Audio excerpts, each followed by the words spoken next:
संजय राऊत यांनी सुनील शेळकेंविरोधात मुख्यमंत्र्यांना पत्र लिहिलं आहे। सुनील शेळकेंनी सरकारची रॉयल्टी बुडवल्याचा आरोप करण्यात आलाय। रॉयल्टी बुडवून सरकारची फसवणूक केल्याचा आरोप करण्यात आला आहे। एसआयटी स्थापन करून चौकशीची आता मागणी केली जाते।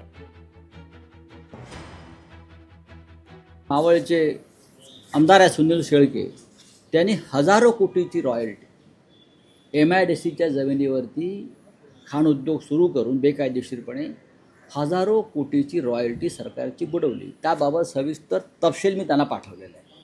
पुराव्यासह भ्रष्टाचारासंदर्भातलं एकही प्रकरण आतापर्यंत त्यांनी पाहावी। त्यांचं दप्तर 21 पत्र आहेत माझी, आजचं 21वां पत्र आहे आणि अजून मी पूर्ण 50 पत्र त्यांना पाठवीन आणि मग मी तुम्हाला देईन या 50 पत्रांचं काय झालं। ही नौटंकी नाही आहे। महाराष्ट्र कसा लुटला जातोय तुम्हाला पाठिंबा मिळाल्याबद्दल, दिल्याबद्दल सरकारमध्ये प्रत्येक ठिकाणी लूट आहे। लोकशाही मराठी ऐका, पहा, जागरूक रहा।